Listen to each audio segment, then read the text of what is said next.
दोस्तों, पिछले भाग में आपने पढ़ा निमेश की दादी जी रिधिमा को देखने और दोनों बच्चों की कुंडली मिलाने के लिए पंडित जी को साथ लेकर आती है। रिधिमा उनके कहने पर अपने हाथों से सब के लिए खाना बनाती है और सब उसके बनाए खाने की बहुत तारीफ करते हैं। आज सब कुछ अच्छा ही हुआ था, फिर भी रिधिमा के चेहरे पर कोई खुशी नहीं थी। यह महसूस कर जूही ने उससे प्यार से पूछा और रिधिमा ने उसे शुरू से लेकर अब तक की सारी बातें बता दी। जूही अपने घर चली गई थी और उसे सारी बातें बताकर रिधिमा का मन भी अब हल्का महसूस कर रहा था। रिधिमा ने टाइम देखा तो अभी बस 4 ही बजे थे, इसलिए वह छत पर ही टहलने लगी। मौसम में हल्की सी सिहरन थी। हवाएं जब तन से टकराती तो अजीब सी राहत महसूस हो रही थी उसे कि निमेश का कॉल आ गया। उसने रिधिमा के हेलो कहते ही चहकते हुए कहा, वाह यार, आज तो तुमने सबका दिल ही जीत लिया। दादी जी तो तुम्हारी तारीफ करते नहीं थक रही। उसकी बात सुनते ही रिधिमा मुस्कुरा दी और कहा, तो और क्या, अब वह मेरी भी तो दादी जी हैं। अच्छा, यह तो बड़ी अच्छी बात है। अब इसी बात पर दादी जी के पोते को भी अब थोड़ी सी खुशी दे दो। क्या मतलब? ज़्यादा कुछ नहीं, तुम्हारे लिए एक 1 पीस ड्रेस लेकर आया था, उसे पहनकर दिखला दो बस, मैं तो उसी में खुश हो जाऊंगा। रुको, मैं तस्वीर भेजता हूँ। यार, जब वह पहनकर तुम मेरे साथ किसी पार्टी में चलोगी तो सबकी नज़रें केवल तुम पर ही होंगी। तुम्हें पता ही नहीं तुम कितनी खूबसूरत हो। तुम्हारी खूबसूरती कपड़ों में दब कर रह जाती है। और ऐसे ही बोलते बोलते निमेश ने एक मॉडल की तस्वीर भेज दी। वह एक black half shoulder 1 piece dress पहनी थी जो घुटने से ऊपर था। रिधिमा ने देखा तो उसे बिल्कुल भी अच्छा नहीं लगा और निमेश कह रहा था, मैं निकिता से भेजता हूँ, तुम इसे पहनकर तस्वीर खींचकर भेजना, अभी के लिए इतना ही चलेगा। मालूम है मुझे तुम इसे पहनकर मेरे सामने खड़ी नहीं होने वाली। बस एक बार तुम मेरी बन जाओ, तब तक दिल को रोकना ही पड़ेगा मुझे। निमेश, मैं इसे नहीं पहनना चाहती। क्या? इसे पहनने में क्या दिक्कत है? कौन सा मैं तुम्हें हाथ लगा कर देखूंगा? बस तस्वीर ही तो भेजने बोला है, निमेश ने तुनकते हुए कहा। रिधिमा ने उसे नाराज होते देखा तो घबरा गई और कहा, जी ठीक है, भेज दीजिए। ये हुई ना बात। देखना, इसे पहनकर तुम कितनी खूबसूरत लगोगी। अच्छा, मैं थोड़ी देर में भेजता हूँ, अभी मम्मी ने बुलाया है। निमेश की बात सुनकर रिधिमा का मन अजीब सा फील करने लगा था। उसे निमेश के लिए तैयार होने, उसकी बात मानने में कोई गलत बात नहीं लगी थी, पर उसे सबके सामने अपने जिस्म की नुमाइश करना हरगिज पसंद नहीं था। वह सोच सोच कर परेशान होने लगी थी कि शादी के बाद निमेश तो केवल अपनी ही बात मनवाएगा। उसका एक ही पल में गुस्से में आ जाना रिधिमा को डरा रहा था। फिर उसने सोचा, शायद मैं कुछ ज़्यादा ही सोचती हूँ, बाद की बात बाद में देखी जाएगी। चलूँ नीचे चलकर मम्मी की कुछ हेल्प कर दूँ काम में। वह नीचे आई तो किसी ने दरवाज़ा खटखटाया। तब आरव ने आगे बढ़कर दरवाज़ा खोला। दरवाजे पर प्रशांत के मम्मी पापा थे। रिधिमा ने देखते ही उन्हें पहचान लिया और परेशान हो गई। कहाँ तो उसने सोचा था कि ये लोग रिश्ता लेकर नहीं आएंगे, पर पता नहीं कैसे अजीब लोग थे। एक बार इनकार करने के बावजूद फिर से रिश्ता लेकर हाजिर हो गए। रिधिमा परेशान सी अपने कमरे में चली गई और आरव ने उन्हें घर के अंदर बुला लिया।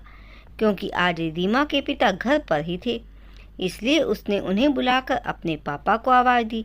पापा, देखिए, कोई आपसे मिलने आए हैं। सुरेंद्र जी कमरे से बाहर आए और उन्हें बैठने के लिए कहा और आरव को चाय भेजने के लिए बोला।